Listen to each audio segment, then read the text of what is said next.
नमस्कार, स्वागत है आपका डॉक्टर साहिब में और मैं हूं आपके साथ सौम्या राठी। आज के एपिसोड में हम मस्सों के बारे में बात करने वाले हैं। मस्सा होना बहुत ही आम चीज़ है, लेकिन एक मस्सा परेशान कब करना शुरू कर देता है, उसे हटवाने की ज़रूरत कब पड़ सकती है, आज हम ये सब कुछ समझने वाले हैं। और इस मुद्दे पर हम ये सारी बातें समझाने के लिए इस वक्त मेरे साथ बैठे हैं डॉक्टर सुधांशु सिंह, जो कि बिहार के सबसे जाने माने स्किन डॉक्टर्स में से एक हैं। सबसे पहले डॉक्टर साहब नमस्कार, बहुत बहुत स्वागत है आपका। डॉक्टर साहब, मस्सा होना काफ़ी नॉर्मल चीज़ है, लेकिन कई लोग सिर्फ अच्छा नहीं दिखता है इसलिए भी मस्सा हटवाते हैं और कई एक कारण हो सकते हैं। लेकिन मस्सा जो है वो सस्पिशियस कब हो सकता है, कब मस्से को शक की नज़र से देखा जाना चाहिए? बहुत सही सवाल आपने किया है कि बहुत लोग पैनिक होकर के हम लोग के पास आते हैं कि ये मस्सा है, हमें दिक्कत हो रही है, क्या करना है। मस्सा जो है दो तरह के हो सकते हैं। एक तो स्किन टैग्स जिसको कहते हैं, जो extra growth of superficial skin layer है, और दूसरा मोल है। और ये मोल जो होता है वो जेनेटिकली प्रोग्राम्ड होता है और फैमिलियल चलता है। कहाँ पर कब कौन सा मस्सा होगा ये जीन्स में कोडेड है। मस्सा एज ए नॉर्मली वो एक बेनाइन चीज़ है, इसका कोई नुकसान नहीं है। लेकिन कोई कोई मस्सा अगर काफ़ी तेज़ी से बढ़ने लग जाए या उसमें से कोई पानी निकलने लगे या ब्लीड करने लगे तो उसको ज़रूर हटवा देना चाहिए। और वो हटाने के लिए अगर फेस पर है तो उसको प्लास्टिक सर्जन या स्किन सर्जन वैसे जो कि दाग मिनिमाइज़ कर करके उसको हटा सकते हैं, उनसे संपर्क करना चाहिए। क्योंकि फेस का जो मस्सा होता है वो बहुत से लोग कॉस्मेटिक वैल्यू के लिए भी हटाना चाहते हैं।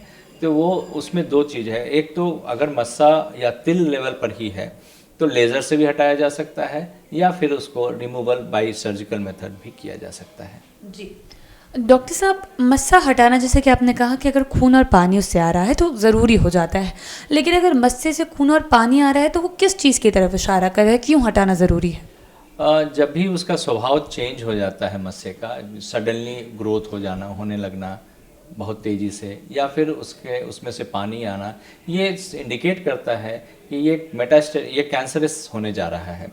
तो जैसे ही वो एटिपिकल सेल्स आने लगता है, कैंसरस होने लगता है, तो उसके पहले ही उसको जांच करके हटवा देना ज़्यादा सही है रादर देन उसका वेट करना। जी।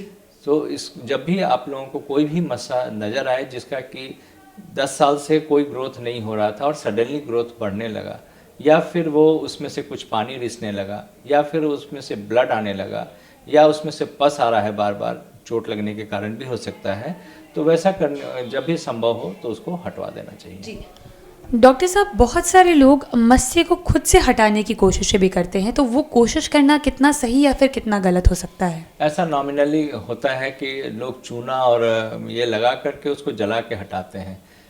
दिस इज़ अ प्रोसेस कि उसको रिमूव करना है। बट चूँकि मस्सा अगर फेस पर हर चूना से हटाते हैं तो एक स्कार बन जाता है, वो स्कार ही लाइफ लॉन्ग ख़राब हो जाता है। उससे बेहतर तो मस्सा ही है। इसलिए अपने से हटाने की कोशिश नहीं करनी चाहिए, जिसका जो काम है वही उसी को करने देना चाहिए।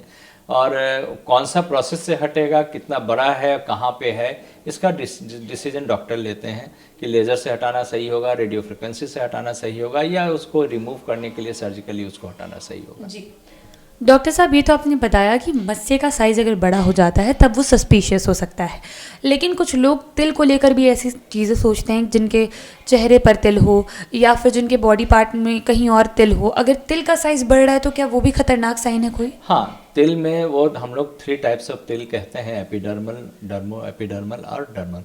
तो ये जो होता है वो तिल का जो लेवल होता है उसमें जो जंक्शनल मोल होता है, तिल होता है, वो कभी कभी रूप बदलता है। तो जब भी रूप बदलेगा तो उसका साइज़ सडनली बढ़ने लगेगा, ब्लैकनिंग ज़्यादा चौड़ा होने लगेगा, स्पेस ज़्यादा लेने लगेगा, तो वो सस्पिशियस हो जाता है और फिर उसको तुरंत में अपने डॉक्टर से मिलकर ट्रीटमेंट करा लेना चाहिए। जी उम्मीद करती हूँ कि डॉक्टर साहब ने जो सारी बातें बताई हैं आपने उन्हें ठीक तरीके से सुना और समझा होगा। इसी के साथ बहुत जल्द मुलाकात होगी डॉक्टर साहब के अगले एपिसोड में। तब तक के लिए अगर वीडियो को फेसबुक पर देख रहे हैं तो पेज को लाइक करें, यूट्यूब पर देख रहे हैं तो चैनल को सब्सक्राइब करें। कमेंट सेक्शन या मेल बॉक्स के माध्यम से आप हमें बता सकते हैं कि डॉक्टर साहिब से आपके क्या सवाल हैं। धन्यवाद।